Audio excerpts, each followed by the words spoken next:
Have you ever been in a situation where your dignity was questioned simply because of who you are? Imagine sitting in your seat, doing nothing wrong, and suddenly being asked to give it up for someone else, someone who assumes they deserve it more. That's exactly what Camille Jordan faced on a crowded first-class flight. A white passenger insisted she move from the seat she had carefully reserved, dismissing her with subtle yet unmistakable condescension. Now, put yourself in her shoes. Would you quietly comply to avoid confrontation, or would you quietly but firmly stand your ground, knowing the entire world could be watching? Every choice carried weight. Every decision could ripple far beyond the confines of that airplane cabin. As the minutes ticked down before takeoff, cameras subtly clicked, a silent witness to the tension unfolding. Passengers wondered silently who would have the courage to remain steadfast, who would risk standing alone against unfairness, and what happens when ordinary actions spark extraordinary consequences. Join us as we follow Camille's journey from that tense confrontation in first class to boardrooms, career-defining moments, and life-changing decisions. Witness courage, resilience, and integrity unfold in real time. If you're ready to experience this story and feel what it's like to stand your ground when it matters most, hit like, share, and subscribe to Join Us. The boarding line for Flight 742 from Atlanta to New York City moved at its usual slow pace, a shuffle of briefcases, rolling carry-ons, and the familiar sound of boarding passes scanning at the gate. For most passengers, it was another business trip, another routine flight. But for Camille Jordan, this wasn't routine at all. Camille, CEO of a rising healthcare technology firm, had spent the past decade proving herself in boardrooms where no one looked like her. At 45, her poise was something she wore like armor, calm, deliberate, unshakable. She didn't flaunt her status, but today, for once, she had allowed herself a small indulgence, a first-class ticket, a quiet seat by the window, time to review the presentation that could shape the future of her company and her daughter's education. Seat 2A, a simple code printed on a boarding pass, but to her it carried weight. This was her place, her earned seat. As she stowed her leather briefcase overhead and smoothed the sleeve of her navy blazer, Camille felt a small current of relief. The hum of the cabin, the soft glow of the evening light across the windows, it promised peace, a cocoon for the next 2 hours. She thought of her daughter, Aaliyah, who had texted earlier, "Good luck, Mom. Kill that meeting tomorrow. Love you." Camille smiled at the memory, but the quiet did not last. A tall figure loomed in the narrow aisle, blocking the light from her window. He was older, white-haired, dressed in a tailored gray suit that whispered money and entitlement. His cologne was sharp, almost invasive, mixing with the scent of leather seats. His hand rested firmly on the headrest of Camille's chair, as if he owned it. "You're in my seat," he said. His voice was smooth, but laced with authority, the kind that expected compliance. Camille looked up, surprised but measured. She had long since learned never to meet aggression with anger. Instead, she reached for the boarding pass tucked in her blazer pocket. "I believe this is my assigned seat, 2A.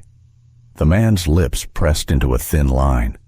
He turned slightly, revealing the blonde woman behind him, dressed in a cream cashmere sweater, her pearl earrings catching the cabin light.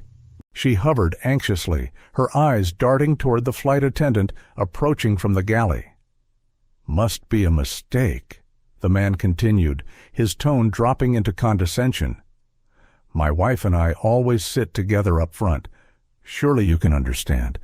I'm sure they can find you another seat. Maybe in the back." His eyes flicked, almost dismissively, toward the curtain separating first class from economy. The words carried more than suggestion. They carried assumption. Camille felt her jaw tighten, but her voice remained steady. "I'm sorry, sir. This is the seat I purchased." The aisle had gone quieter. Other passengers pretended to read newspapers, adjust headphones, but Camille knew they were listening, watching. The moment had grown larger than a seating dispute. It had become a test. The flight attendant arrived, her professional smile strained, her name tag gleaming under the cabin lights. "Melissa?" She glanced at the man first, not Camille, and asked sweetly, "Is there a problem here?"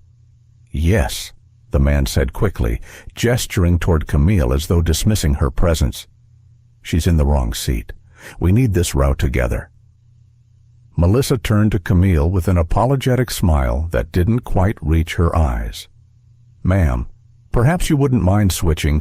We have a premium economy seat that just opened." Camille caught the subtle detail. Premium economy. A downgrade. Her chest tightened, not from fear, but from the sharp sting of familiarity. She had seen this before: rooms where she wasn't expected to sit, places where her presence was questioned. Her eyes lifted to the corner of the cabin, where a small red security camera blinked. And farther across the aisle, she noticed a young woman with teal-colored braids holding her phone at an angle that clearly suggested recording. There would be witnesses this time. Camille inhaled slowly, grounding herself in that breath. "I'm afraid I can't switch," she said firmly, her tone polite but unyielding. "I specifically booked this seat to prepare for work. I'll need it." Melissa's smile faltered. The man's expression hardened, his jaw twitching. His wife shifted uncomfortably behind him, whispering something under her breath, but he ignored her. The plane hadn't even left the ground, yet the tension was thick enough to cut. And in that suspended moment, Camille's phone buzzed in her purse. Aaliyah again. The preview flashed on the lock screen. "Did you board okay? Text me when you land." Camille let her fingers rest on the phone. She thought of her daughter watching, of the example she set every day. This wasn't just about a seat. It was about the right to belong. Around her, the hum of the cabin shifted. Eyes watched, ears strained. A story was beginning, though no one yet knew how it would end. The cabin's soft hum surrounded Camille as she settled into her seat, the leather still cool beneath her fingers. She watched the other passengers, their casual chatter and the subtle shuffle of belongings, creating a rhythm that should have been comforting. But today it felt intrusive. Gregory Hunt was now standing beside her row, his presence dominating the space like a shadow she could not escape.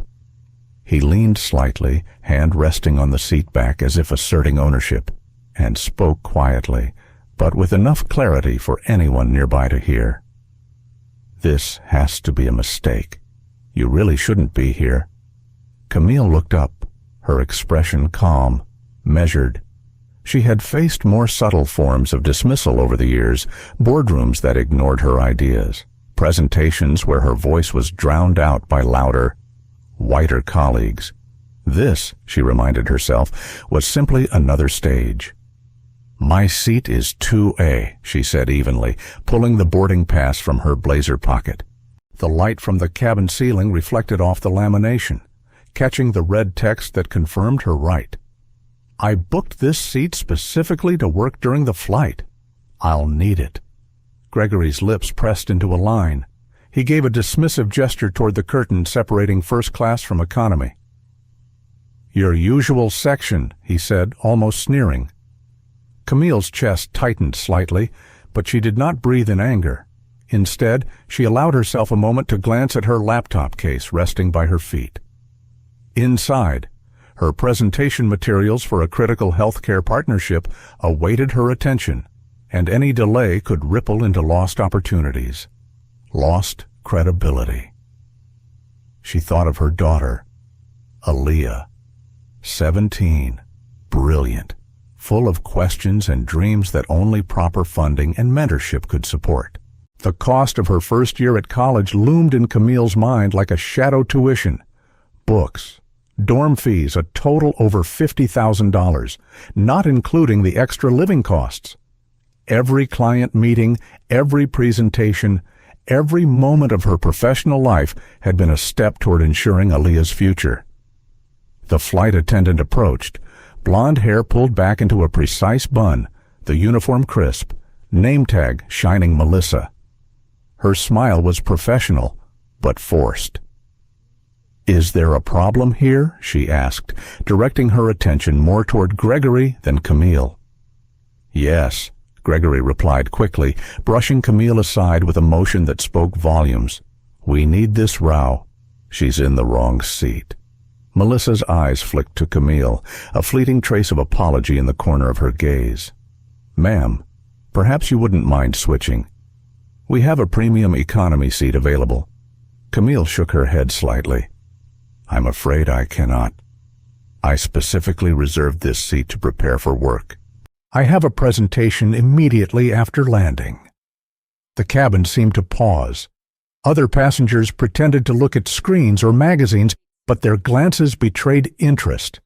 A young woman across the aisle, her hair dyed bright teal, lifted her phone subtly, recording. Camille noticed the nod she gave, quiet encouragement, almost imperceptible. In that instant, the routine of a flight became a microcosm of the larger world she inhabited. The subtle assumptions of where she belonged, the expectation that she should yield, were not new. Yet this time she had witnesses, she had leverage, she had the truth. Gregory snorted, disbelief curling in the corners of his mouth. "Senior advisor at a tech firm," he muttered, his voice dripping doubt. "I find that hard to believe." Camille drew in a quiet breath. She could feel the heat rise to her cheeks, not of shame, but of controlled anger. She held up her laptop case gently, indicating the months of research and analysis that rested inside. "My role requires me to work efficiently. This is not about preference. It is about responsibility." Gregory's wife shifted uncomfortably behind him, whispering something, but he ignored her. The aisle had gone silent, save for the soft hum of the plane and the occasional rustle of papers. For Camille, a flood of past experiences surfaced in that quiet pause. She remembered conference rooms where she had been the only black woman, presentations she had given that were overlooked, suggestions dismissed before being heard. She remembered mentors who had smiled politely but taken little action.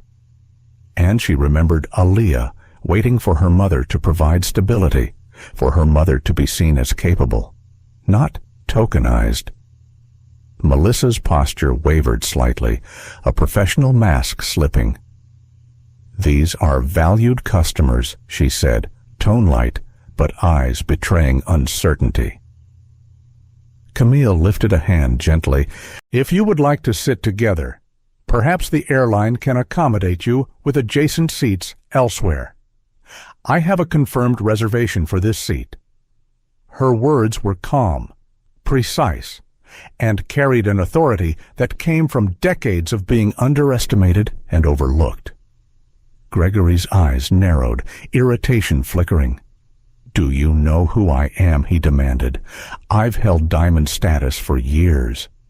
The cabin tension thickened, but Camille remained still, breathing steadily. She had heard these words before, in many forms, from many people who assumed their status made them untouchable.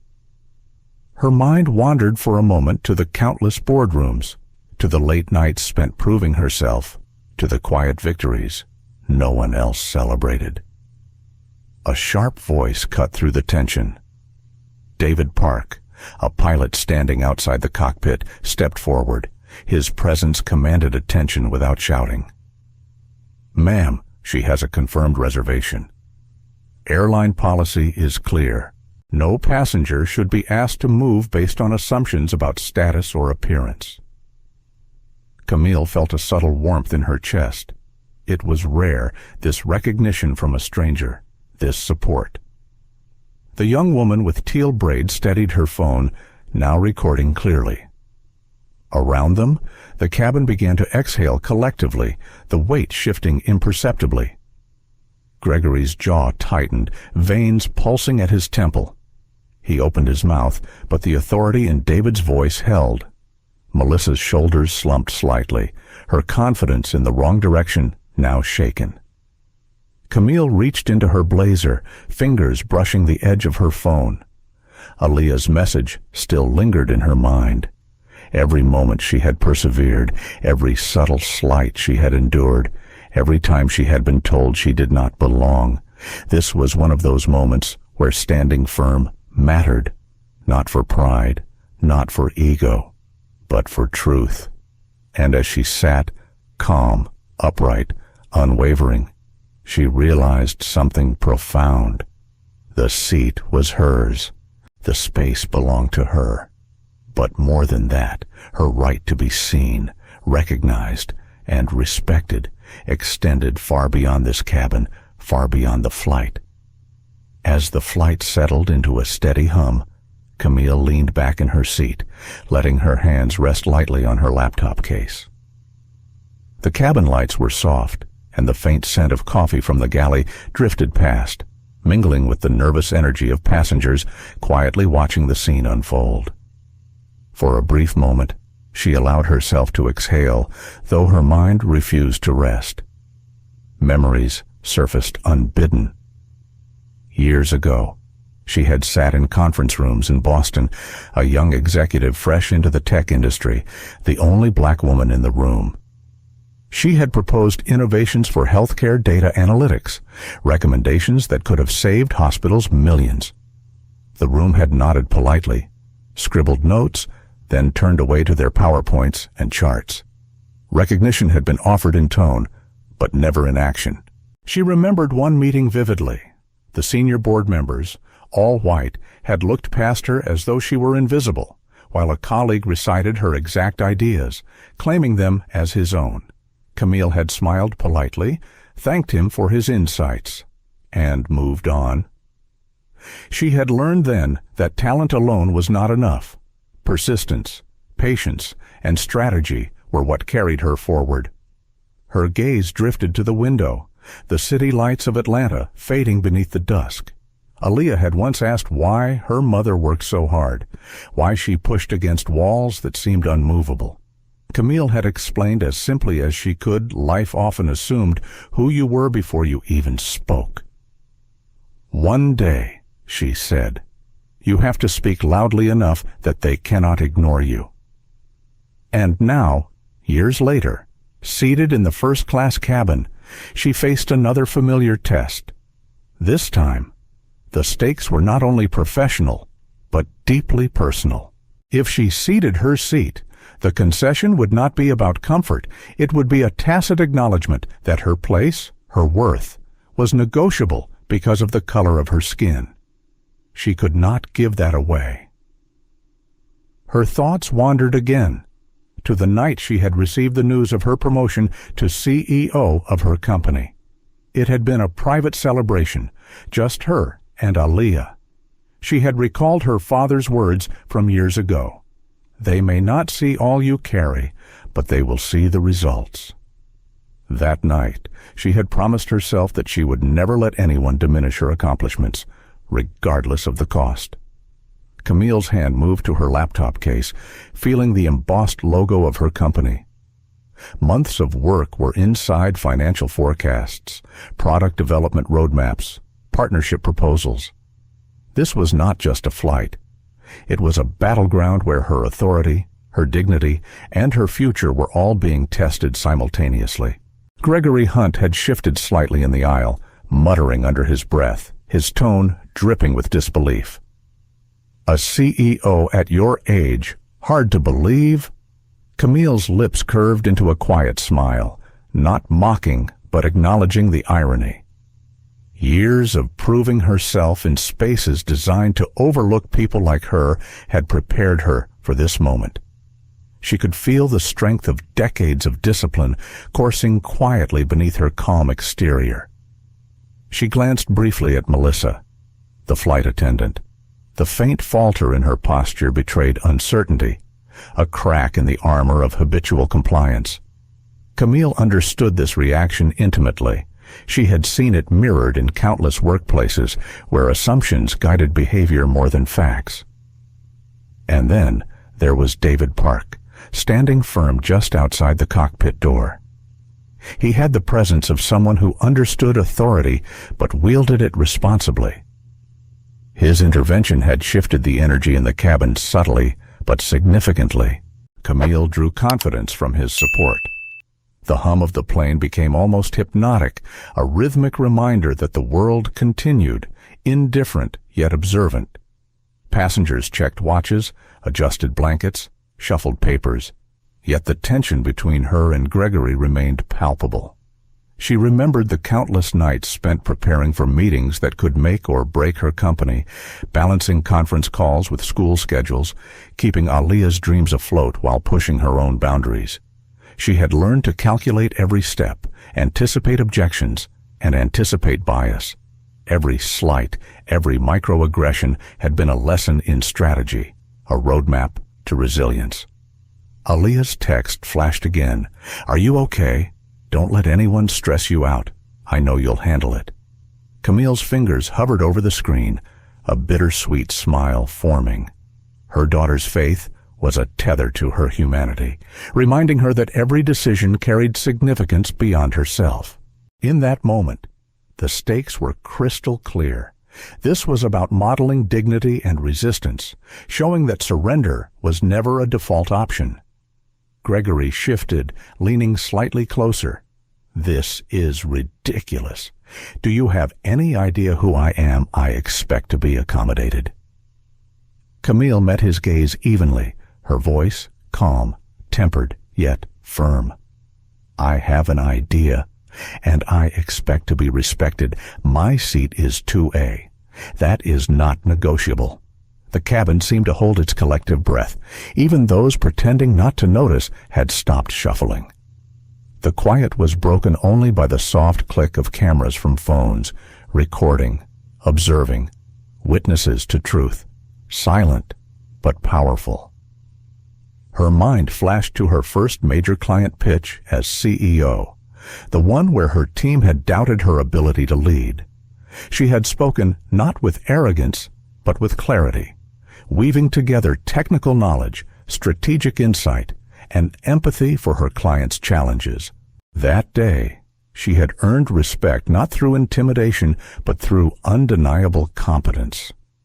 Camille's eyes returned to Gregory, who seemed to falter slightly under her composure. The space of authority had shifted imperceptibly. The quiet assertion of right, the calm insistence, created an imbalance he had not anticipated.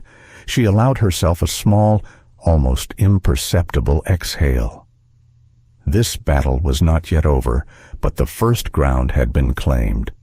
It was a simple truth: she would not yield her place, and she would not allow her worth to be questioned by assumption or status. Outside the plane, Atlanta's skyline glimmered faintly, distant, almost serene. Inside, history repeated itself in microcosm, a dance of power, perception, and principle. Camille Jordan had navigated these dynamics before, and she would navigate them again. The hum of the cabin became a backdrop to her thoughts, her resolve, and the quiet strength that had carried her through decades of unseen battles. Today, the fight was simple, but profound: a seat, a space, a principle, and the affirmation that she belonged, unequivocally, unapologetically. Camille adjusted her blazer and let her gaze wander over the cabin. The soft hum of the plane's engines seemed almost protective, a steady reminder that the world outside continued, indifferent to the struggles within. But inside this narrow space, tension coiled thick and heavy. Gregory Hunt was still standing, tapping his fingers lightly against the seat back in a way that spoke of impatience and entitlement. His wife fidgeted beside him, her eyes darting to the aisle, caught somewhere between discomfort and pleading. Camille kept her posture calm, her voice neutral, yet firm. The boarding pass in her hand was not just paper, it was evidence, authority, and proof of her right to be there. She looked down at it, then back to Gregory, who was leaning closer. Disbelief and irritation etched across his face. A voice cut through the tension before Camille could respond. David Park, the pilot standing just outside the cockpit door, stepped into the aisle. His presence was calm, but commanding. "Excuse me," he said, eyes scanning the cabin briefly before focusing on Gregory. "I could not help but overhear. This passenger has a confirmed reservation. Airline policy is clear. No one should be asked to move based on assumptions or status." Gregory's lips parted in protest, but David's steady gaze and even tone left him momentarily speechless. He was a man used to having the world bend to his will, yet here was an authority he could not intimidate.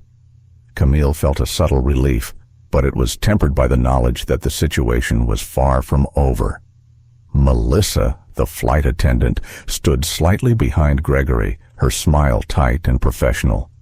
Camille noticed the faint flicker of doubt in her eyes. Even those trained to enforce the expectations of wealthy passengers could hesitate when confronted with truth and fairness. Camille had seen that hesitation in boardrooms, conference rooms, and client meetings. It was familiar territory. Across the aisle, the young woman with teal braids kept her phone steady, recording the unfolding scene. Camille acknowledged her with a slight nod, a silent thank you for being a witness. The presence of an observer changed the dynamic subtly but significantly. In moments like these, history often favored those who documented it. Gregory finally spoke, his voice tight with disbelief. "A CEO of a tech firm, and you expect me to accept this?" Camille allowed herself a small smile. It was not condescending, but quiet, rooted in decades of knowing the irony of assumptions. "Yes," she said simply. "I expect to be respected for my work and my position. My seat is 2A." The cabin seemed to hold its collective breath. Other passengers shifted, adjusted, and pretended to read, but the atmosphere was heavy with attention. Everyone could feel the silent power struggle, a microcosm of larger societal dynamics playing out in a few feet of space. Camille's mind drifted back to her early days in corporate Boston. Fresh out of her MBA program, she had been the only black woman in a room filled with senior executives. Every suggestion she made had been met with polite nods, only to have her ideas repackaged and claimed by someone else. She had learned then that brilliance alone was not enough.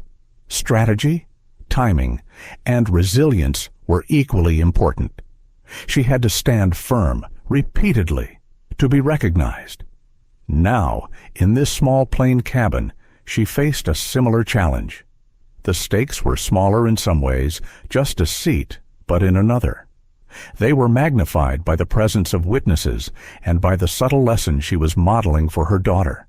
Aaliyah deserved to see that standing up for oneself was not about confrontation, but about dignity and truth.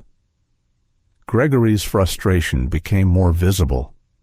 He glanced at his wife, who leaned close, whispering something in his ear, but he waved her off. Camille noticed the slight quiver in his composure, a crack in the armor of confidence that had initially seemed impenetrable.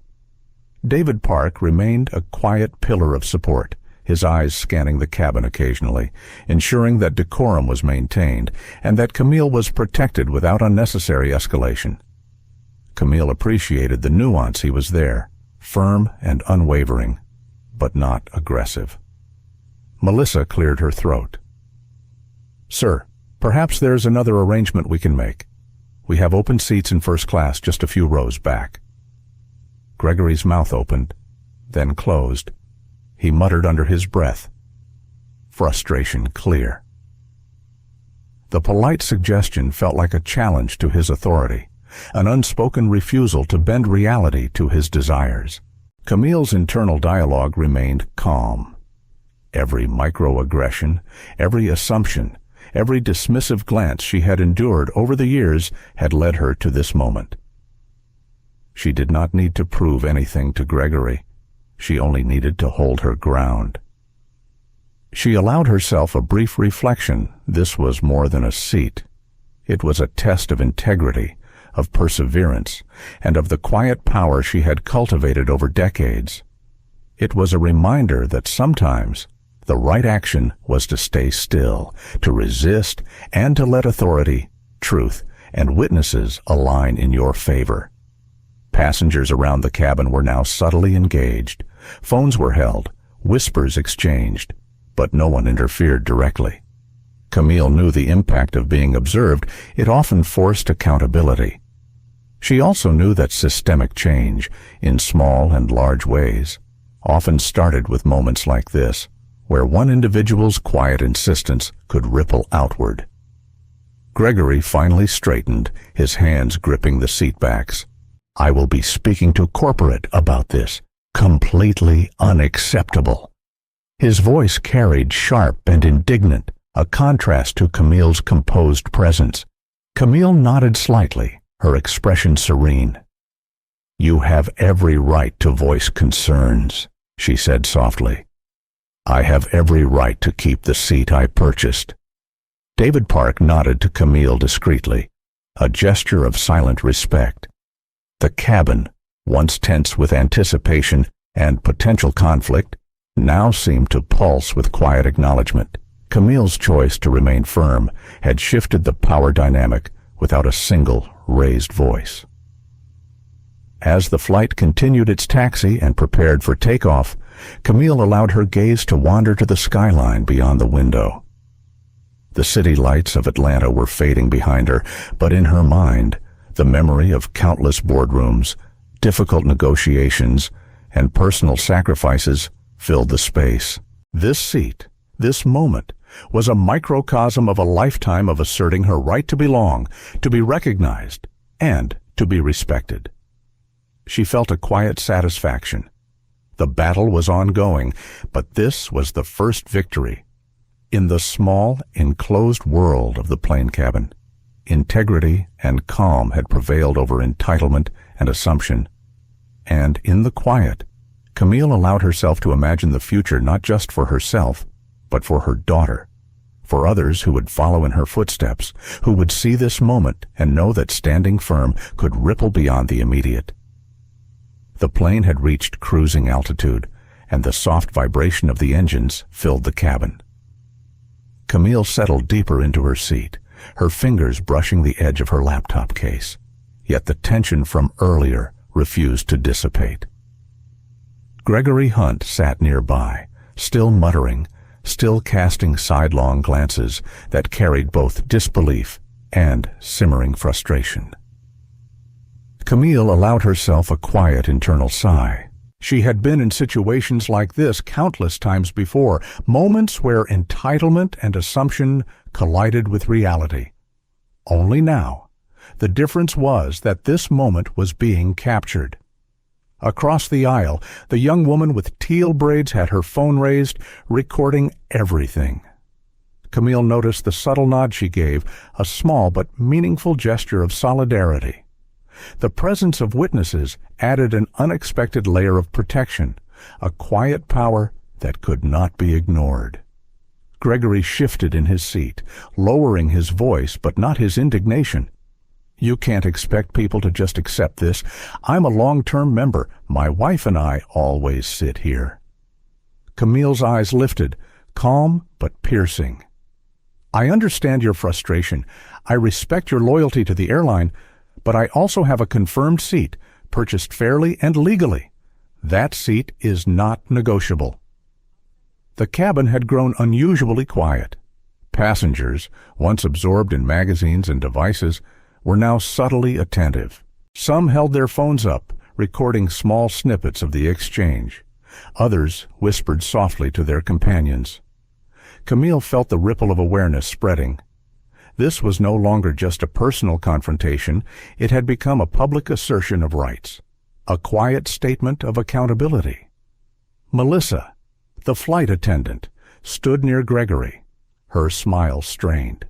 She had been trained to prioritize the satisfaction of high-status passengers, yet something about Camille's composed authority and David Park's discreet support seemed to shift her confidence. She glanced at Camille, a flicker of apology in her eyes, almost imperceptible, and then back to Gregory. Gregory's frustration boiled over. "This is outrageous. Do you know who I am? I expect—" David Park's calm, authoritative voice cut through the cabin once more. "Sir, I understand your expectations, but airline policy does not allow us to reassign seats based on assumptions about a passenger's background or appearance. This passenger has a confirmed reservation, and that must be respected." Gregory's jaw tightened. He glanced around, noticing now that several passengers had their phones out. Whispers floated across the aisle. His frustration became almost tangible. Camille allowed herself a small, quiet reflection. This was a familiar scene in many forms boardrooms where her ideas were questioned, presentations where her expertise was undervalued, moments where her authority was subtly undermined. Each time, she had learned to navigate with patience, strategy, and resilience. But the stakes here were different. Her rights were visible, documented, and witnessed. The microaggressions she had endured over decades could no longer hide behind polite nods or assumed compliance. Gregory leaned slightly closer, lowering his voice in a vain attempt to intimidate. "This is ridiculous. I've never been treated this way." Camille looked at him evenly. "Perhaps it is not treatment you are accustomed to." "I assure you, it is treatment that respects policy, fairness, and dignity." Aaliyah's earlier texts came to mind, reminding her of why she persisted, her daughter's future, her example, her integrity. These were far more important than any confrontation or discomfort. Camille's gaze softened, but her resolve remained unbroken. Melissa shifted her weight, clearly uncomfortable. She opened her mouth, then closed it, unsure how to proceed. Her training suggested compliance with a high-status customer, yet the reality before her eyes challenged every assumption she had been taught. David Park's presence was a silent anchor, steadying Camille without overshadowing her authority. He subtly scanned the cabin, ensuring decorum while reinforcing the principles at stake. Camille's heart filled with quiet gratitude. Allies were rare, but profoundly impactful when present. The young woman with teal braids continued recording, holding her phone steadily. Camille understood the implications. This footage, even brief and unpolished, could amplify the injustice of the moment beyond the cabin walls. It could become a record of accountability, a tool for change. Gregory's wife tugged lightly at his sleeve, whispering something, but he ignored her. He adjusted in his seat, muttering under his breath, and began making phone gestures that suggested he might escalate the situation through formal complaints. Camille noted the irony quietly, his indignation, his threats, his insistence on entitlement were all being documented in real time. Camille allowed herself a brief internal smile. Years of preparing for high-stakes meetings had taught her one crucial lesson. Patience, composure, and truth carried weight beyond immediate perception. She had witnessed the impact of calm persistence in corporate settings. Now, it manifested here in the microcosm of the plane cabin. She took a deep breath, focusing on the rhythmic hum of the engines. The presentation materials in her case represented months of work, but this encounter, though unexpected, was equally important. It was a testament to dignity, resilience, and the quiet assertion of rights. Gregory finally leaned back, his energy spent on futile frustration. The cabin slowly returned to its ambient hum. Passengers lowered their phones, whispered in muted tones, and returned to their personal routines. Camille, however, remained acutely aware of the significance of the moment. In her mind, she traced the connections her past experiences, her daughter's expectations, the principles she had cultivated over a lifetime. This was not just about a seat, it was about recognition, integrity, and the subtle but persistent fight against assumptions and bias. As the plane stabilized, Camille opened her laptop slightly, reviewing charts and projections. Her focus shifted back to the work that mattered, but her mind retained a sharp awareness. History was being written in small gestures, recorded moments, and the quiet assertion of rightful space. She glanced again at David Park, whose subtle nod acknowledged the small but meaningful victory.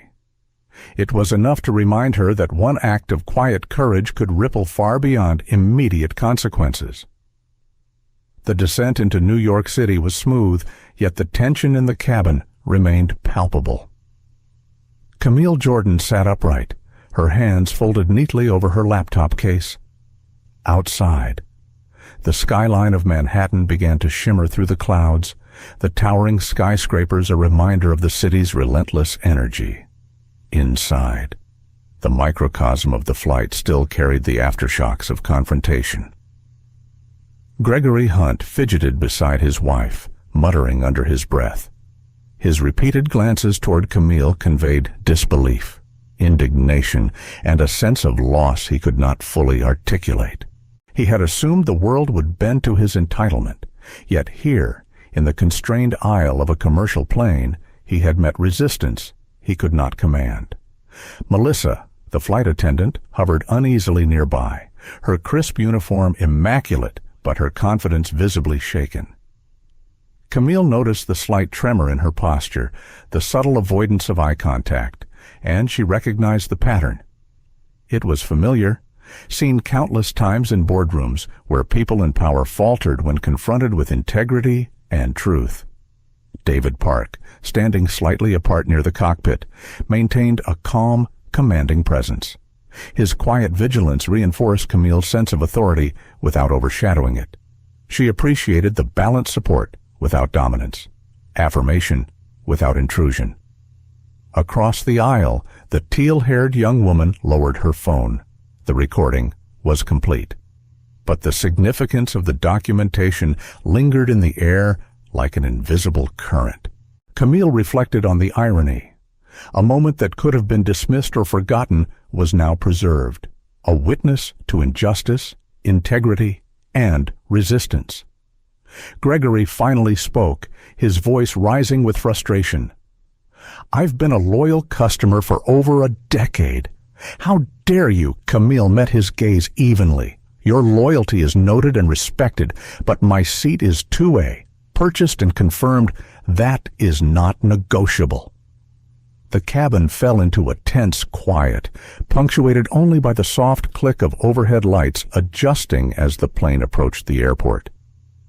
Passengers leaned forward subtly, curious about the exchange, yet refraining from interference. Camille knew that eyes were not just observing, they were judging, learning, and, in some cases, silently affirming. Melissa cleared her throat. "Sir, perhaps another arrangement can be made upon landing," she offered, voice wavering slightly. "There are alternate accommodations we can discuss with the gate staff." Gregory's jaw tightened. He muttered something inaudible, then stared at the back of Camille's head, simmering with indignation. The quiet assertion of her right had unsettled him. Camille allowed herself a small mental reflection. She had spent years mastering the art of persistence, navigating spaces where her presence was questioned, her expertise overlooked, and her authority undermined. Every microaggression, every subtle dismissal had trained her for this moment. She had learned to stand firm without raising her voice, to assert authority without confrontation.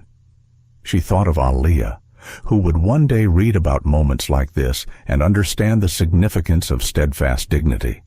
This was more than a seat. It was a lesson in integrity, an example of standing up to entitlement without sacrificing composure. As the plane touched down on the tarmac, the familiar vibration of landing reinforced the gravity of the moment. Gregory continued to mutter, now leaning toward Melissa as if seeking allies. But the subtle support of David Park and the presence of witnesses kept the situation contained.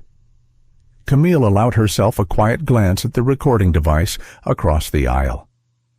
The teal-haired young woman's documentation was a reminder that accountability extended beyond the immediate space. Evidence existed. Truth had weight, and the ripple effect of observation could not be underestimated. The aircraft taxied to the gate, engines humming steadily. Camille gathered her belongings, her movements deliberate and calm. She felt the familiar rhythm of preparation, the quiet confidence of someone who had navigated high-stakes moments countless times. Her laptop case was secured, her boarding pass folded neatly in her hand, and her composure intact.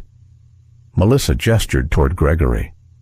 "Sir, we will address your concerns at the gate," she said, attempting to regain control of the situation. Gregory leaned back, frustrated but contained. Camille rose, walking down the aisle with measured steps. Her posture conveyed confidence, her calm demeanor contrasting sharply with the agitation beside her. The passengers' attention followed her subtly, some observing with curiosity, others with quiet admiration. As she approached the jet bridge, Gregory suddenly raised his voice, pointing directly at her. "There she is, the woman who refused to move. Are you proud of yourself?" Camille stopped briefly, meeting his gaze without flinching. Her tone was quiet but firm. "I am simply respecting what is mine. Just as you have the right to your experience, I have the right to mine." The jet bridge fell silent. Passengers turned their heads, some taking out phones to record the encounter, others simply observing. The power dynamic had shifted entirely. Gregory's authority, assumed and unchallenged for years, had collided with calm integrity and witnessed truth. Suddenly, a firm voice entered the conversation. "Mr. Hunt, please come with me." A tall, confident woman stepped forward from the direction of the airline executive lounge. Her badge gleamed under the fluorescent lights. Isabella Cruz, Vice President of Customer Experience. Gregory turned, flustered. "I don't need—" Isabella's expression remained professionally neutral, but commanding. "We have reviewed the situation. Your behavior has raised concerns regarding repeated incidents with staff and passengers. Please come with me to discuss this privately." Camille felt a quiet, almost imperceptible shift in relief. Justice, though delayed, was now visible. The airline had not only acknowledged her right to remain in her seat, but had taken immediate steps to address the entitlement and inappropriate behavior of Gregory Hunt. She continued toward baggage claim, calm and composed, but internally aware of the ripple effects of this moment. Her dignity had been maintained, witnessed, and now recognized. A subtle nod from David Park confirmed that the integrity she had preserved had not gone unnoticed. Outside, the bright lights of New York City welcomed her, the urban energy a sharp contrast to the tense confinement of the cabin. She allowed herself a brief smile, thinking of Aliyah, the long journey ahead, and the profound reminder that integrity, courage, and composure could ripple outward, influencing events far beyond the moment. Camille stepped off the jet bridge into the bustling terminal of New York's JFK Airport, the rush of travelers, luggage wheels, and distant announcements forming a chaotic soundtrack. Yet amidst the hubbub, she moved deliberately, composed, every step measured. She clutched her laptop case close, a quiet armor, and allowed herself a moment to reflect on what had just transpired. Gregory Hunt was being escorted by Isabella Cruz toward the airline's executive lounge, still muttering complaints under his breath. Camille had walked past without engaging, her focus on the next steps, yet she could sense the residual tension in the air. The flight attendant, Melissa, followed discreetly, her expression a mix of apprehension and regret. Camille found a quiet corner near the gate, taking a seat to catch her breath. Her thoughts raced, not with anger, but with reflection.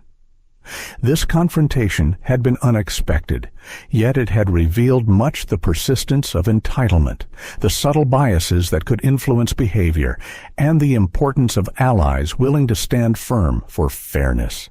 She felt her phone vibrate. Aaliyah's name flashed on the screen. "Mom, are you okay?" That looked stressful. Camille smiled, pressing the phone to her ear. "I'm fine, sweetheart. The seat is mine, and I handled it. Remember, sometimes standing firm is the most powerful action." Aaliyah's voice bubbled with relief and admiration. "I knew you'd manage it. You always do. Just be careful."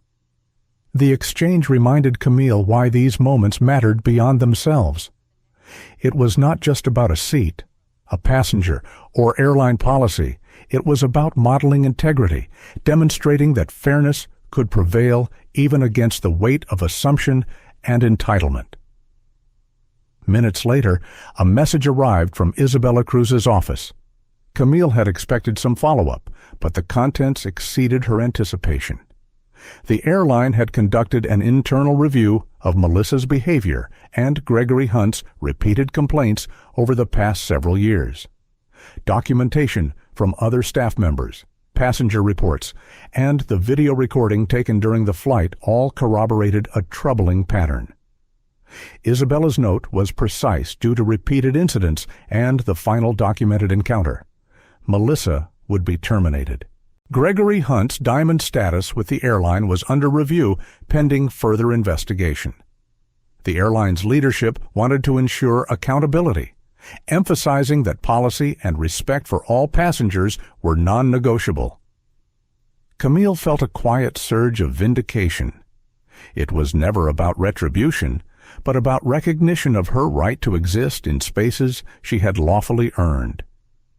Yet there was a deeper satisfaction this moment would ripple beyond her, influencing standards and behavior for others in the future. She packed her belongings, preparing for the next stage of her day. Her phone buzzed again. This time, it was from an unexpected number, Vivian Taylor, Vice President of Corporate Strategy at Trans-American Airlines. "Ms. Jordan." Vivian's voice was warm yet professional. "I wanted to personally reach out regarding yesterday's flight. Observing how you handled the situation, maintaining composure and integrity, confirmed what our team had already suspected about your leadership capabilities. I'd like to discuss a potential opportunity with you." Camille felt a surge of curiosity. "I'm listening," she replied cautiously. She had spent years navigating professional landscapes that only partially recognized her full capabilities. An opportunity that acknowledged the totality of her experience was rare. Vivian continued, outlining a proposal for Camille to lead a newly created department focused on pension administration and financial equity. It was an executive-level role designed to integrate both financial management and equitable practices, ensuring all employees, from junior staff to executives, were considered in the company's long-term plans. Compensation was competitive, and educational benefits for Camille's daughter were included. The magnitude of the opportunity was staggering. It aligned perfectly with her skills, experience, and values. Her years in healthcare administration, her expertise in finance, and her proven ability to lead under pressure positioned her uniquely to shape this department from the ground up. Camille leaned back in her chair, absorbing the offer. Her mind flickered back to the flight, the tense standoff with Gregory Hunt, the silent support from David Park, the recording by the teal-haired passenger. Each moment had contributed unknowingly to this opening. The ripple effect of integrity, witnessed and documented, had created opportunity. She allowed herself a moment to reflect on the weight of her journey.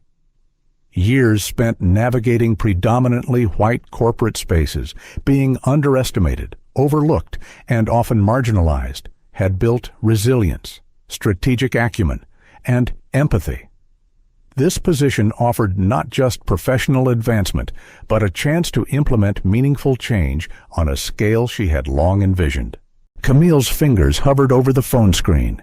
She could accept immediately. Yet a deep sense of responsibility compelled her to consider her current team.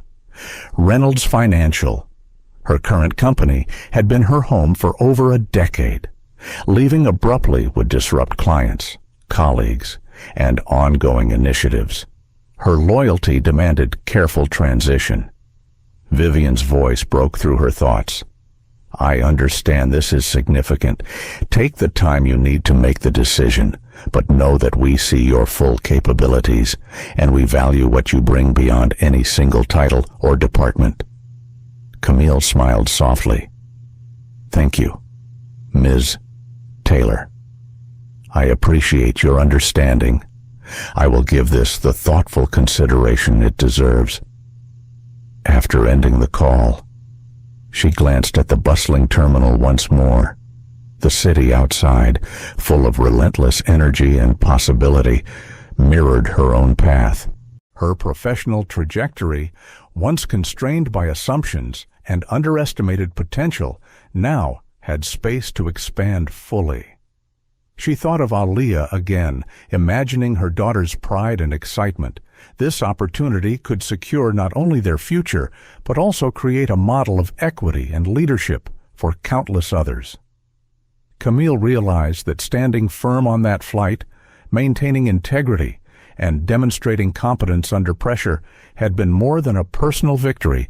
It had been a catalyst for transformative change. A gentle vibration in her phone reminded her that life continued beyond this moment. She had decisions to make, transitions to manage, and opportunities to seize. But for the first time in years, Camille Jordan felt fully seen, valued, and empowered to act with the full breadth of her abilities. She stood, adjusted her blazer, and walked toward the baggage claim with quiet purpose.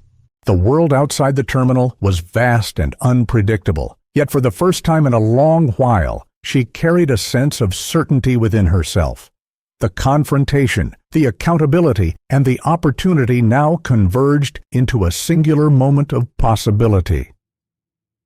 Camille Jordan stepped into the gleaming lobby of Trans-American Airlines' Chicago headquarters, the sunlight streaming through the glass walls reflecting off polished floors. The building was vast and modern, a tangible testament to corporate ambition and precision. She felt a quiet flutter of anticipation, tempered by the weight of responsibility settling on her shoulders. The receptionist greeted her warmly and led her to a conference room on the 25th floor. Floor-to-ceiling windows framed the city skyline, Lake Michigan glimmering in the distance. Inside, the room was filled with senior executives, a mix of anticipation and curiosity on their faces. Camille felt their eyes on her, evaluating, assessing, yet also open to what she might bring. Vivian Taylor rose to greet her, her professional warmth evident. Ms. Jordan, thank you for joining us today. I wanted to ensure that you met the key members of the team you will be leading. Camille offered a calm smile. I appreciate the opportunity. I look forward to working with everyone. The executives introduced themselves, their names and roles a blur as Camille processed their expressions, demeanor, and underlying expectations. Some seemed openly supportive, others cautiously observant, all attentive to her presence and the reputation she had already established. Vivian gestured toward a digital display. This department is new. We are integrating financial management with equitable practices across all employee levels. Camille, your experience uniquely positions you to shape this vision." Camille nodded, absorbing the gravity of the assignment. She had led teams before, but this was different. She was not merely implementing existing policy. She was building a culture, establishing procedures, and influencing long-term equity. The stakes were high. Every decision she made would ripple through the organization, affecting employees' livelihoods and the company's future. Her mind flickered briefly to the flight, to the confrontation with Gregory Hunt, to the quiet support from David Park, and the documentation captured by the young passenger. Those moments, seemingly mundane, had highlighted her ability to assert authority with calm integrity. She realized that those skills, tested in a microcosm aboard a plane, now had applications on a far larger scale. Vivian continued, outlining immediate objectives, auditing existing pension structures, reviewing compensation for disparities, and integrating systems across multiple departments. Camille's internal focus sharpened. These tasks would require strategic planning, careful communication, and the ability to navigate potential resistance. Her first priority was to assess not only the numbers, but the people, the culture, the concerns, and the expectations embedded within each team member. As introductions continued, Camille caught sight of a familiar figure entering the room, David Park, her unexpected ally from the flight. He gave a subtle nod, a quiet acknowledgement of the journey they had shared. His presence reassured her. She knew that support would extend beyond the confines of a cabin into the executive corridors she now navigated. The first challenge was immediately clear skepticism and inertia. Several executives questioned whether integrating equity considerations would impact financial performance. Camille listened attentively, her expression calm, her mind analyzing both the data and the underlying concerns. She spoke deliberately, her voice measured but confident.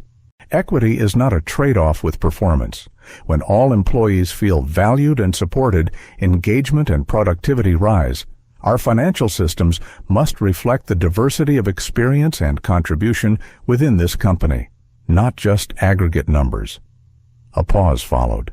Some nodded in acknowledgement, others exchanged subtle glances. Camille continued, layering her expertise in healthcare administration with years of financial leadership. She outlined frameworks for equitable pension distribution, risk management, and cross-departmental integration. Her explanation was precise, yet humanized the numbers, linking policies to the well-being and aspirations of actual employees. Vivian interjected occasionally, clarifying processes, but Camille's voice remained the anchor. She could sense the subtle recalibration occurring in the room. Executives who had initially questioned her vision now leaned forward, asked detailed questions, and engaged with the ideas she presented. During a brief pause, Camille allowed herself a reflective moment. She thought of Aliyah, imagining her daughter watching this from afar, witnessing her mother navigate uncharted territory with poise and determination. Every decision, every careful word, every assertion of authority was a lesson in resilience and integrity. Yet the weight of responsibility was heavy. Camille recognized that missteps could have tangible consequences, both for her and for the employees who would rely on her leadership. She felt a familiar tension rise in her chest, the internal conflict between caution and the need to assert transformative change. This was not a challenge she could meet passively. She had to lead with clarity, conviction, and empathy. Vivian observed quietly, impressed by Camille's approach. The executives listened, sometimes challenging, sometimes supportive, but all engaged. Camille realized that influence was not only a function of authority, it was earned through the consistent demonstration of competence, empathy, and integrity. As the meeting drew to a close, Vivian turned to Camille. "You've given us clarity and vision today. I have no doubt you will guide this department successfully." Camille allowed herself a small smile, acknowledging the affirmation, but understanding that the real work was only beginning. "Thank you. My focus will be on building a foundation that sustains both fairness and performance.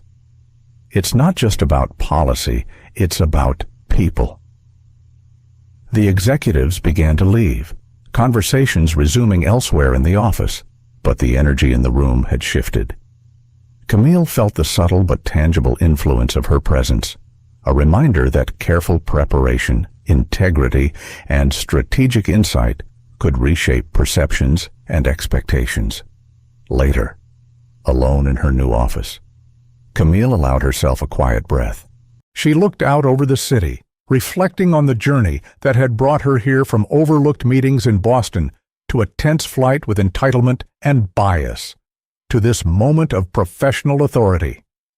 The irony was not lost on her. Standing firm in a small, confined space had propelled her into a position where she could affect change on a larger scale. Her phone buzzed again. Aaliyah's text read, "Mom, I'm so proud of you. You're showing me what real leadership looks like." Camille smiled, pressing her forehead lightly against the cool glass of her office window. Pride, responsibility, and the weight of opportunity converged, creating a quiet hum of determination. She knew that the days ahead would demand resilience, creativity, and courage. But for the first time in years, she felt fully equipped to meet them on her own terms. This was more than a new job. It was a declaration of presence, an assertion of capability, and the culmination of years of persistence, integrity, and unwavering commitment to her own value. Camille Jordan had arrived, and she was ready to lead. Camille Jordan arrived early at Transamerican's headquarters the next morning, the city's chill contrasting with the warmth of anticipation she carried inside. Today was the first day she would actively engage her new department, begin auditing processes, and meet the team she would lead. She clutched her leather portfolio, the familiar weight grounding her. The office buzzed with activity as she entered the conference room. Team members, analysts, managers, and coordinators had been briefed on her arrival, but knew little of her full background. Some were curious, others skeptical. Camille could sense their guarded energy, the subtle assessments of a leader whose reputation was still forming in their eyes. Vivian Taylor greeted her with a reassuring nod. "Camille, everyone is eager to meet you. I'll leave you to get started. Remember, your vision is what will guide the department's culture and impact." Camille took a deep breath and began introductions. She spoke not only of credentials, but of principles, equity, transparency, and collaboration. Her tone was calm yet commanding, inviting participation while establishing clear expectations. As the team settled, the first challenge emerged. A senior analyst, Mark Stevenson, raised his hand. His tone was polite but edged with skepticism. "Ms. Jordan, integrating equity into financial management is ambitious, but our current systems are rigid. How do you plan to balance compliance, performance metrics, and fairness without disrupting operations?" Camille met his gaze steadily. "We will begin by understanding both the data and the human factors behind it. Performance and equity are not mutually exclusive. When employees are supported, their engagement and productivity increase.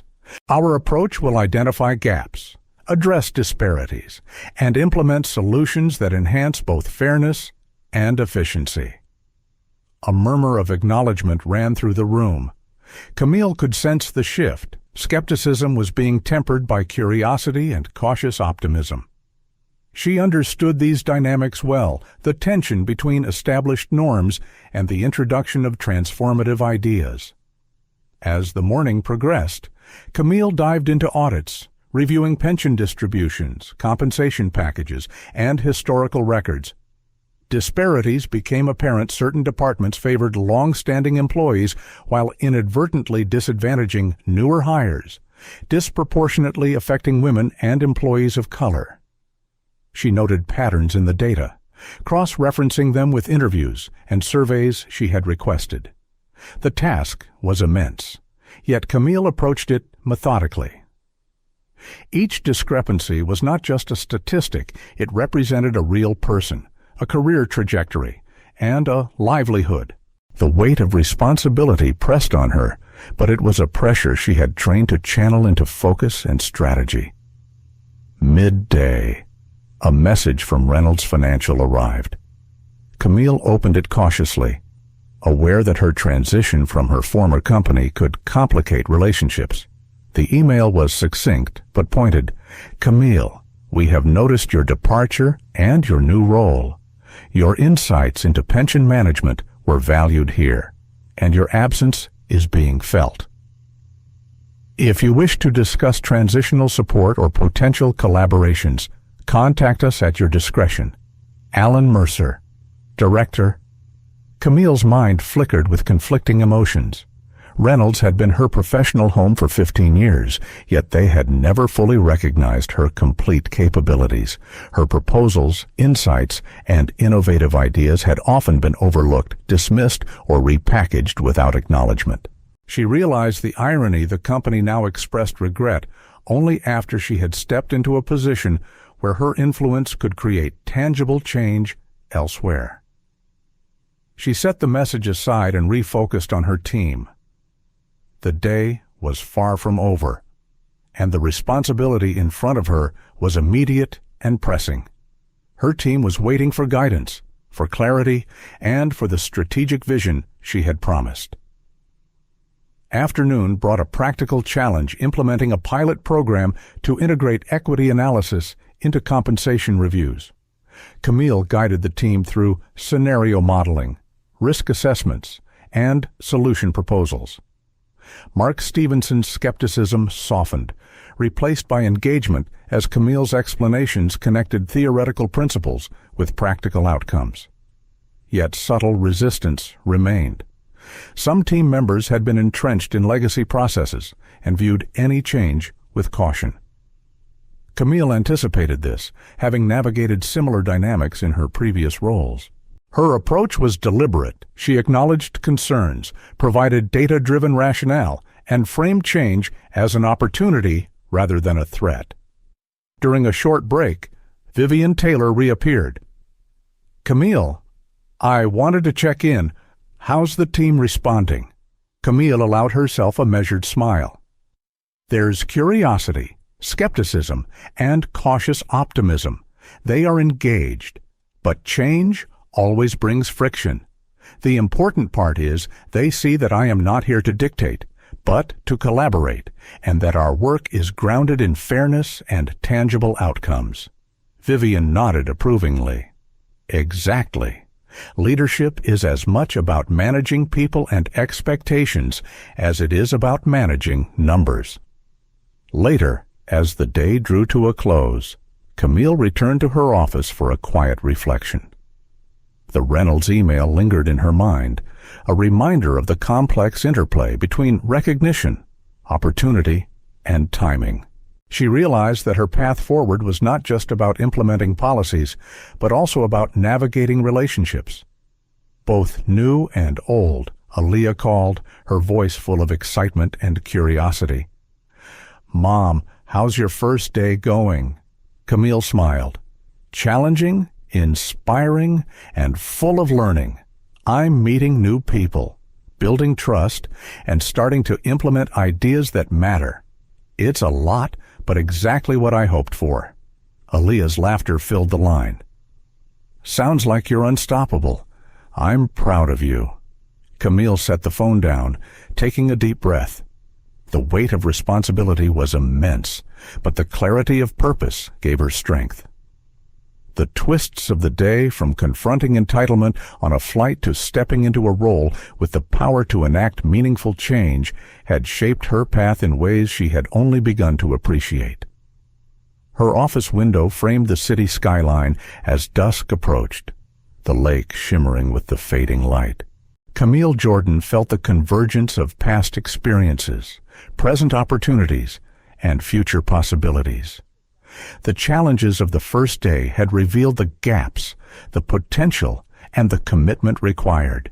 She was ready to navigate them all with integrity, insight, and determination.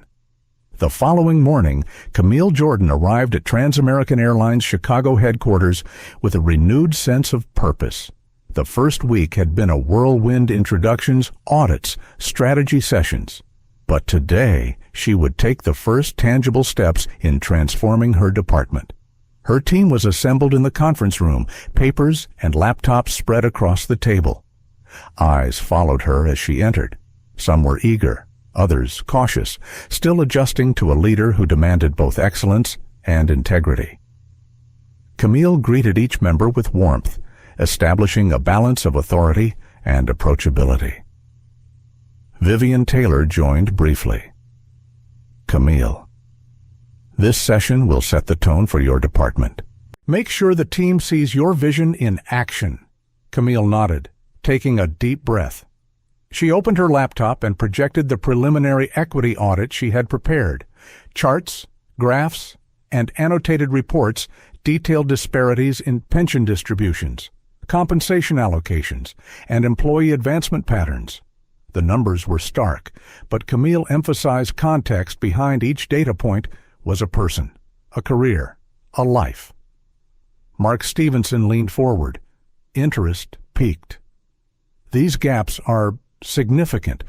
How do you propose we begin addressing them without disrupting operations? Camille's voice was calm, precise, yet infused with quiet conviction. We start with transparency and collaboration. Each department will receive a tailored analysis, and we will create solutions that respect both performance and equity. Change is iterative. We won't overhaul systems overnight, but we will establish a sustainable path forward. Throughout the session, Camille wove together data, human insight, and strategic foresight. She highlighted how equitable practices could enhance employee engagement, reduce turnover, and even improve financial performance, a narrative connecting ethics with results. Midway through the meeting, Vivian's phone buzzed. She glanced at the screen and raised an eyebrow subtly. Camille noticed curiosity flickering across her features. Interesting, Vivian murmured. It seems yesterday's flight incident is gaining attention online. A passenger recorded your interaction, and it's been shared on several professional networks. Camille felt a quiet tension rise, quickly replaced by measured curiosity. She had acted with integrity, but public attention was unpredictable. She opened her phone and confirmed clips from the flight were circulating, the narrative framing her as composed, assertive, and dignified in the face of entitlement. The team observed silently as Camille absorbed the news. She allowed a moment before speaking, ensuring her words carried authority and calm. The public attention is secondary. What matters is that this record reflects integrity and fairness. It also demonstrates that actions rooted in principle resonate beyond immediate circumstances. Vivian nodded, a subtle smile forming. You're right, but this could amplify your influence, both within the airline and externally. It validates the importance of ethical leadership. The meeting continued, now energized. Team members began asking more pointed questions, proposing strategies, and volunteering ideas. The initial skepticism had transformed into engagement. Camille guided discussions, ensuring voices were heard, solutions were data-driven, and principles were upheld. By late afternoon, the first tangible success emerged. A pilot program addressing equity in pension distribution had been approved by executive leadership. Camille outlined the implementation plan, delegating responsibilities, and setting timelines. Team members responded with commitment, the tension of early skepticism giving way to a sense of ownership. As she wrapped up, Vivian approached. Camille, I need to share something. The public response to the flight recording is positive, but one passenger reached out personally. She expressed admiration for your composure and asked how she could support efforts to promote fairness across industries. Camille felt a swell of quiet satisfaction. This was more than recognition. It was validation that integrity, composure, and courage could ripple outward, influencing others and inspiring change. The day concluded with Camille reviewing notes in her office. The Reynolds Financial email still lingered in her inbox, yet now it carried less weight. She had left that chapter behind, stepping fully into a role where her skills, experience, and principles were acknowledged and valued. Her phone buzzed again. Aaliyah's voice filled the line. Mom, I saw the video online. Everyone's talking about how poised you were. I'm so proud of you. Camille smiled, pressing the phone to her chest. Thank you, sweetheart. Remember, it's not about recognition, it's about doing what's right. And sometimes that inspires others in ways we don't immediately see. The city lights outside her window twinkled against the darkening sky. Camille reflected on the journey that had led here, confronting entitlement on a plane, standing firm under observation, gaining recognition from executives, and now leading a team with tangible authority to implement change.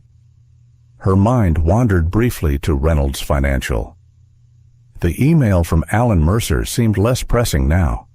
She realized the past's influence was not to be ignored, but neither would it define her future.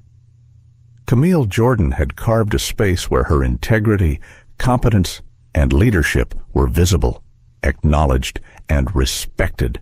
The ripple effects of her actions both on the flight and within the corporate environment were clear. Integrity had become a lever for opportunity.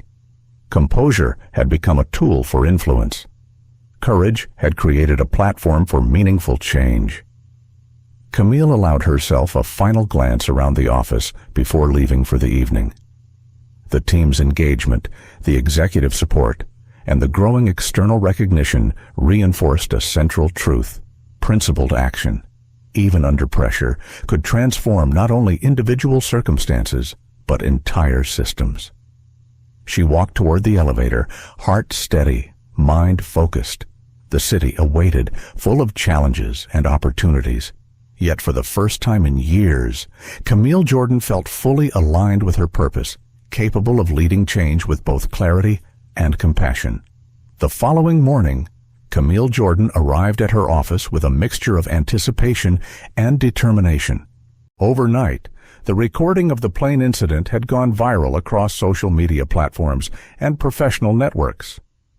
She had expected some attention, but the scale surprised even her.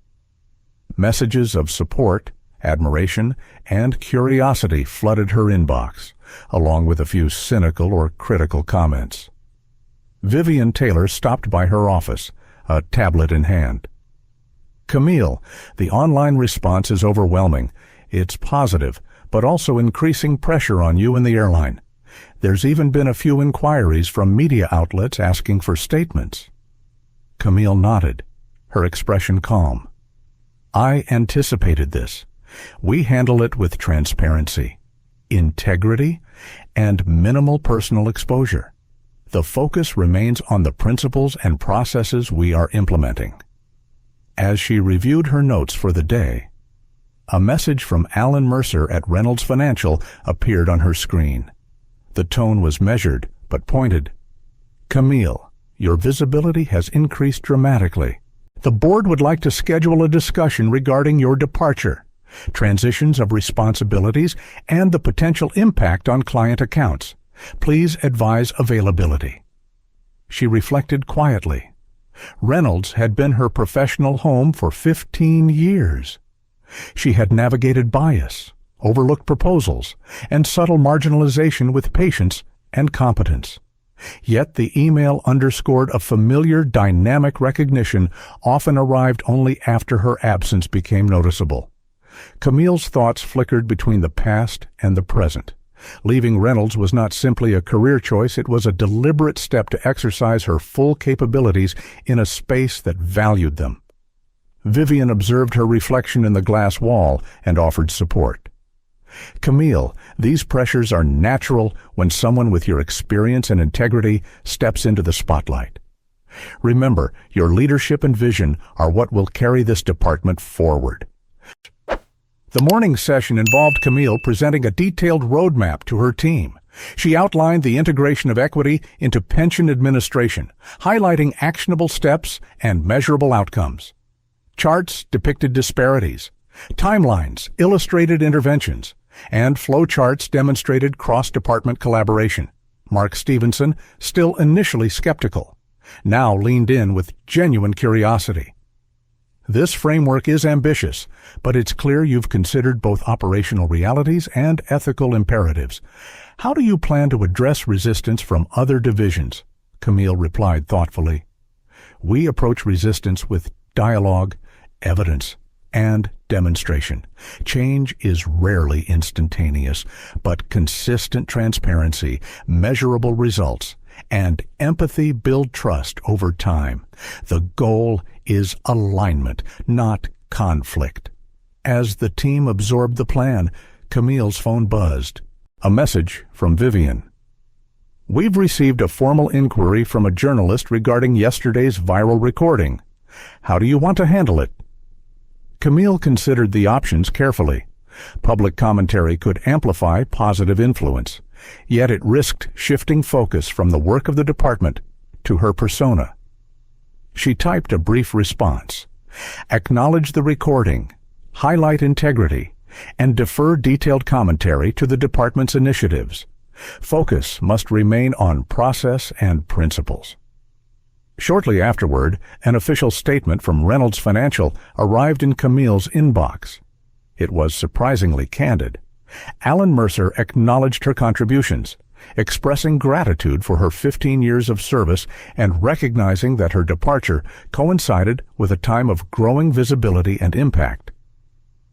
The statement emphasized respect for her decision, while subtly reinforcing that the company's priorities had previously constrained the full expression of her capabilities.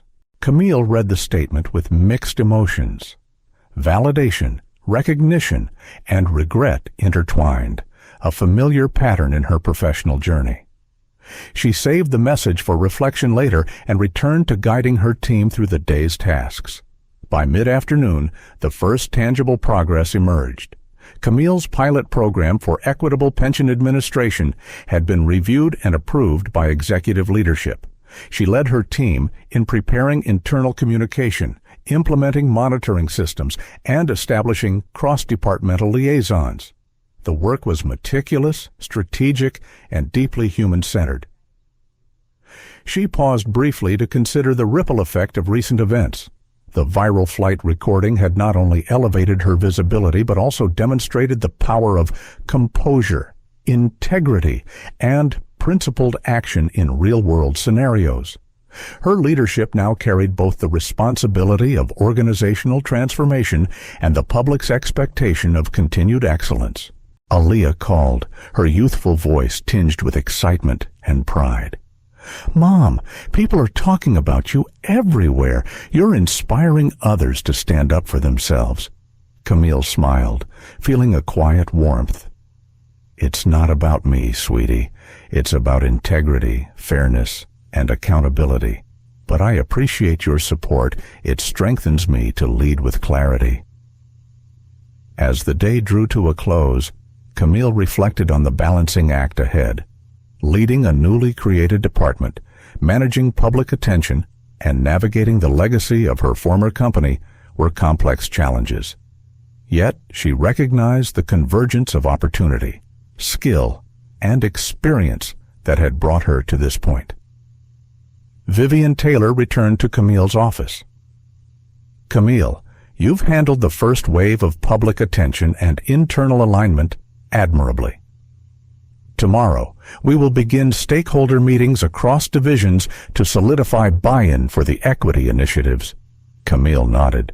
It's critical that everyone understands the purpose, sees the evidence, and trusts the process. Change is effective only when it's embraced collectively. Vivian smiled. Exactly. And the visibility from the flight incident, while unexpected, reinforces the credibility of principled leadership. People respond to integrity they notice when it's consistent and courageous. As night fell over the city, Camille looked out at the skyline, reflecting on the journey that had led her here. The confrontation with entitlement, the viral recording, and the transition to a role where her skills were fully recognized were all interconnected threads. Her integrity had not only preserved her dignity, but had catalyzed opportunity and influence on a scale she had only dreamed of. Camille Jordan felt a deep sense of alignment with her purpose. The work ahead would be challenging, but she carried the tools, experience, and vision to lead with both efficacy and compassion. Each decision, each step, and each interaction would be guided by the principles that had brought her this far: integrity, resilience, and a commitment to equity. Camille Jordan arrived at Trans-American Airlines early that morning, the crisp Chicago air invigorating her senses as she approached the headquarters. The city stretched out before her, the lake glinting in the morning sun, a quiet reminder that opportunity and possibility were always within reach for those prepared to seize them. Inside, the office hummed with energy. Her team awaited, now more confident, cohesive, and aligned with her vision. Weeks of collaboration, auditing, and pilot initiatives had solidified trust, and even the skeptics now engaged proactively. Camille had observed subtle shifts: Mark Stevenson frequently offering insights, junior analysts proposing thoughtful improvements, and mid-level managers aligning plans with equity-driven objectives. Vivian Taylor appeared briefly, her smile conveying both pride and reassurance. Camille, the Executive Review Board will meet later today to see your department's first consolidated report. They are eager to understand the impact of your leadership and initiatives. Camille nodded, focusing on the task at hand. Today was not just about presenting numbers, it was about demonstrating a cultural shift. Equity in financial management was no longer theoretical, it was operational, measurable, and visibly improving employee outcomes. She began the morning by conducting a walkthrough with her team. Each process was reviewed, adjustments noted, and feedback integrated. Camille emphasized collaboration and empowerment, reminding her team that their work had consequences beyond spreadsheets and projections. Lives, careers, and opportunities were influenced by the policies they implemented. By late morning, the team was ready to consolidate findings and prepare for the executive review. Camille encouraged concise reporting, visualization of data for clarity, and narrative framing that connected policy to personal impact. Her leadership had transformed the room into a well-oiled unit, capable of delivering insight and solutions with precision.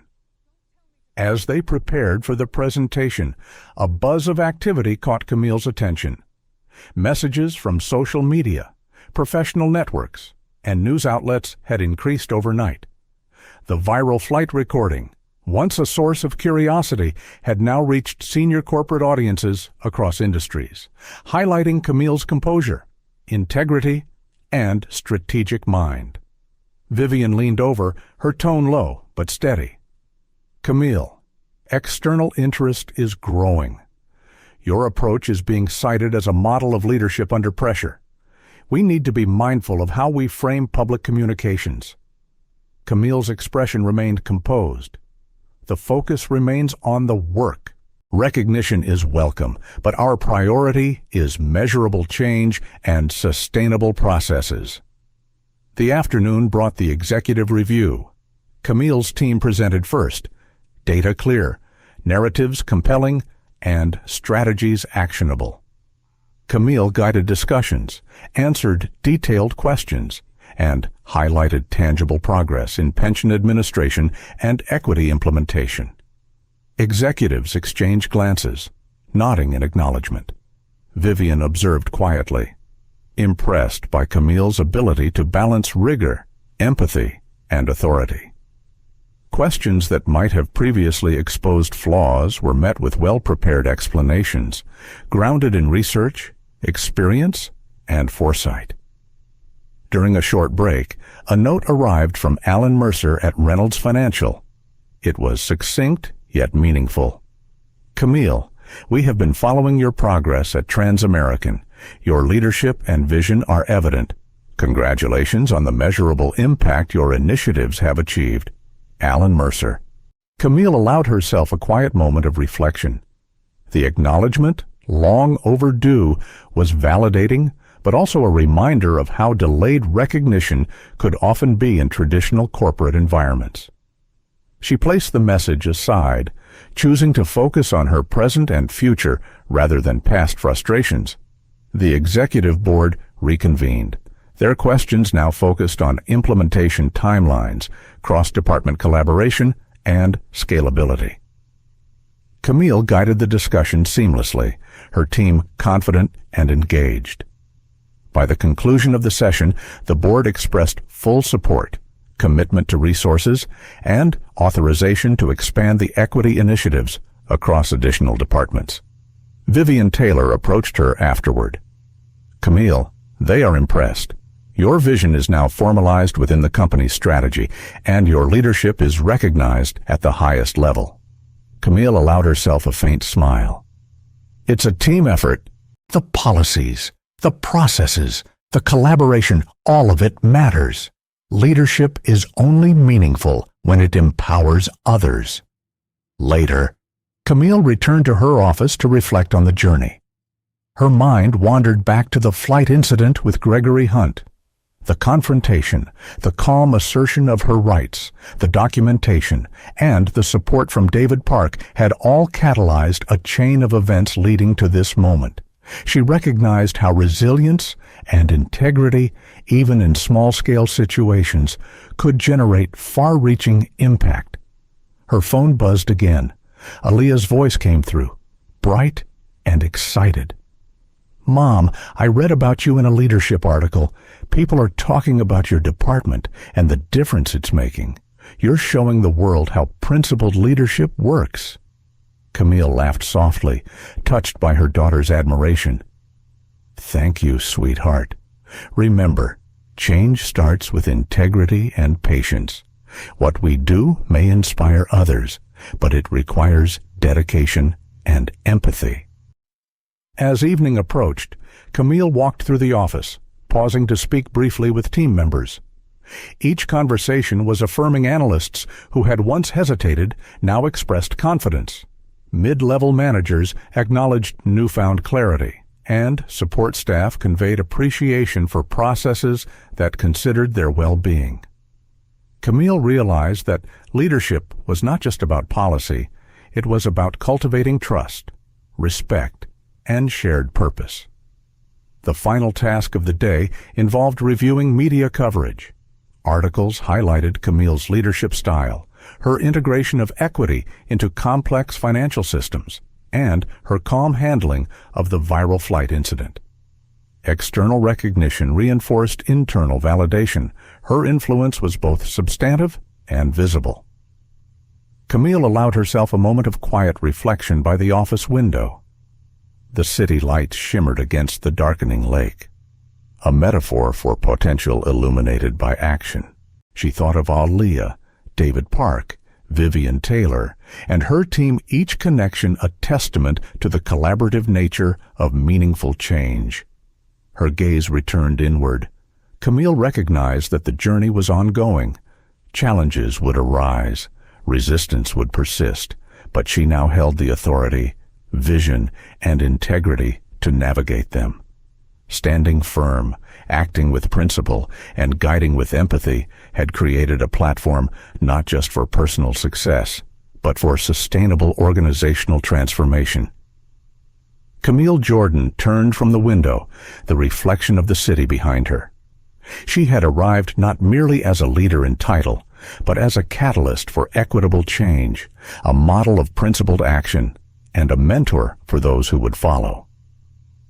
The journey that began with a single confrontation had come full circle, demonstrating that integrity, courage, and strategic insight could reshape both lives and systems. Camille Jordan's story reminds us that integrity and courage are timeless values, regardless of age or circumstance. Life often presents moments when our dignity is challenged, and the easiest path may seem to be silence or compliance. Yet, standing firm even quietly and respectfully can catalyze change far beyond the moment. The narrative also underscores the importance of being fully seen for your complete professional and personal identity. Too often, society and institutions compartmentalize people, reducing them to a single aspect of who they are. Camille's journey shows that acknowledging and embracing the full spectrum of your expertise, experience, and character not only benefits you, but inspires others around you. Finally, the story highlights the ripple effect of principled action. A single act of courage, when guided by fairness and composure, can influence policies, empower teams, and even challenge systemic bias. For an older audience, the lesson resonates deeply. Life is a series of choices, and each choice, no matter how small it may seem, carries the potential to leave a lasting positive impact.